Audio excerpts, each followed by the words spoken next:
What if the secret to a healthier, cheaper, and way easier garden was found in these two tiny seeds? This isn't some complicated expert-level secret. This is literally nature's own system, and today I'm going to show you exactly how to use it with two of the most incredible plants you can add to your garden. We're going to put an end to the tyranny of bagged mulch, forever.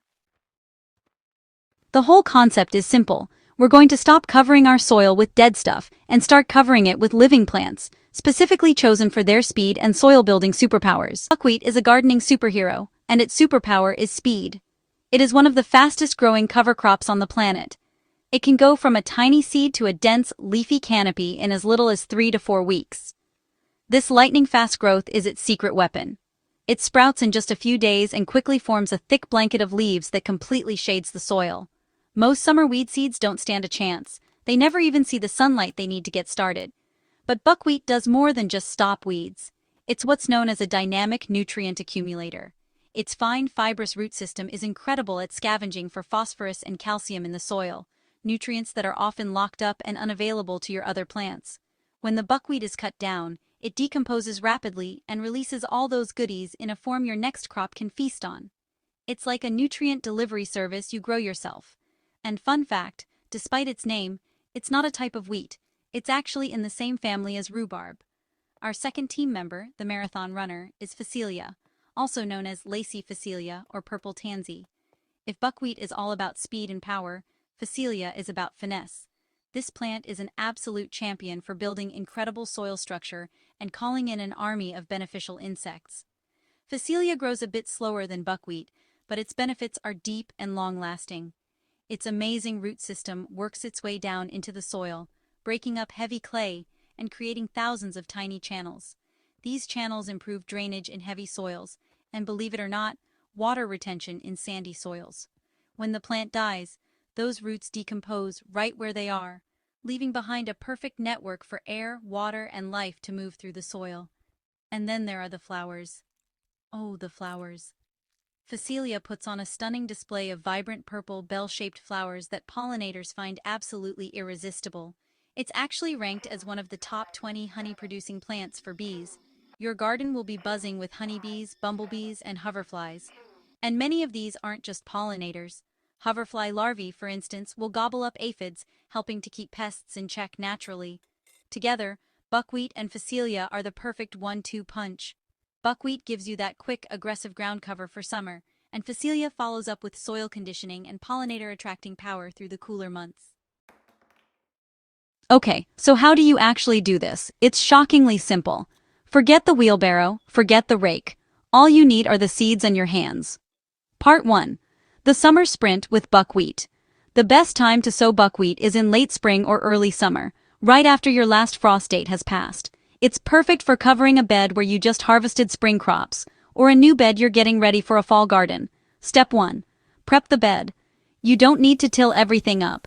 Just clear the area of any big weeds or old plants. Give the surface a quick rake to smooth it out. You just want a clean slate. Step 2. Sow the seed. Now for the fun part. Grab your buckwheat seeds and just broadcast them generously over the soil. Don't be shy. You want a nice, dense stand. A good rule of thumb is about 1 to 2 pounds of seed for every 500 square feet. You want the plants to pop up just a few inches apart. Step 3. Rake and water. Gently rake the surface so the seeds are lightly covered by about ½ an inch of soil. This helps them make good contact. Water the bed well, and that's it. In 3 to 5 days, you'll see a carpet of green sprouts.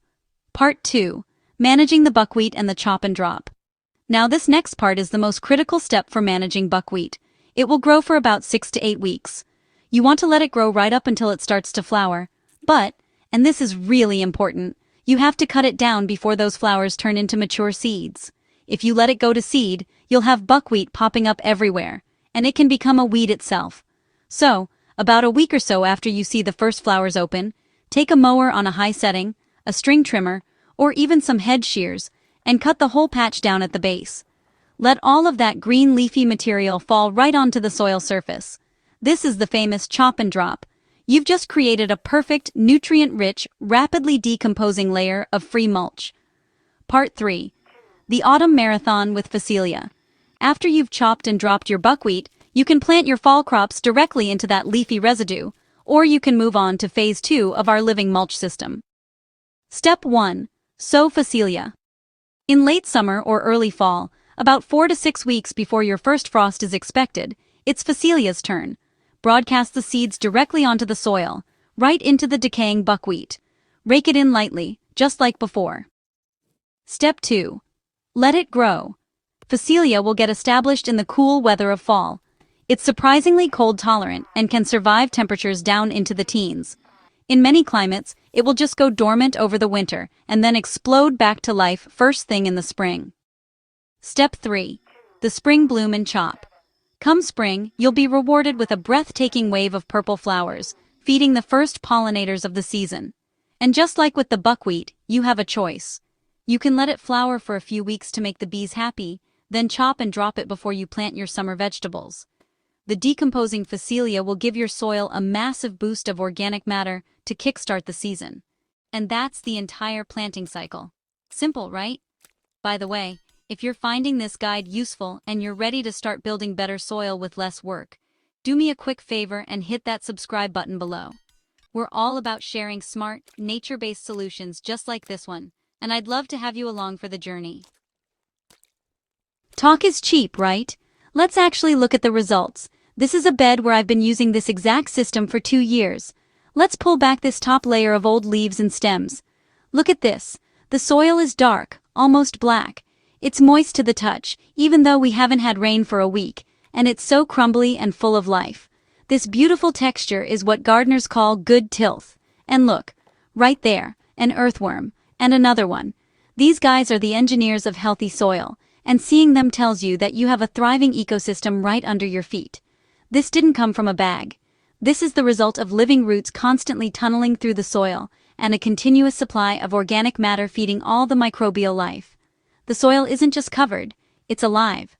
The living mulch canopy shields the soil from the baking sun, reducing evaporation much more effectively than a hot, dark layer of wood chips. It absorbs the impact of heavy rain, preventing erosion and compaction. You're not just stopping weeds, you're actively building a resilient, self-sustaining garden from the ground up. I know this might sound a little too good to be true, so let's tackle a few common questions. Okay, but won't it compete with my vegetable plants? That's the #1 question, and the answer is all about management. You can plant your vegetable seedlings directly into the chopped and dropped residue. That layer of mulch will suppress the cover crop from regrowing right around your plant, all while feeding it as it breaks down. Another way is to grow it in rows between your vegetable crops and just chop it down when it gets too tall. You are always in control. Is it expensive? Not at all. A 1-pound bag of buckwheat seed might cost you $10 and covers hundreds of square feet. A small packet of Phacelia seed goes even further. Now, compare that to the $50, $100, or even $200 you might spend on bagged mulch for the same area. The choice is pretty clear. It's an investment that pays you back with free fertilizer and free mulch. Where can I even buy these seeds? It's easier than you think. You can find both buckwheat and Phacelia seeds from most online seed companies. Just search for them by name and add cover crop to your search. Some local farm and feed stores also carry them in bulk for really great prices. That yearly ritual of buying and spreading wood mulch is a perfect example of how we've been taught to work against nature in our gardens, instead of with it. We spend all this time, money, and energy trying to force a sterile dead layer on top of our soil, when nature's first impulse is always to cover bare ground with life. By planting these 2 simple seeds, you're not just gardening, you're creating a partnership.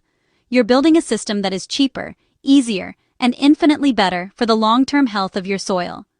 You're creating a living, breathing ecosystem that smothers weeds, saves water, feeds pollinators, and literally makes its own fertilizer. So, this year, stop breaking your back and your bank account. Put down the heavy bags of shredded wood. Instead, pick up a handful of seeds and let your garden start taking care of itself. If you're ready to stop wasting time and start building a truly regenerative garden, give this method a try. Let me know down in the comments if you've ever used a living mulch and how it worked for you.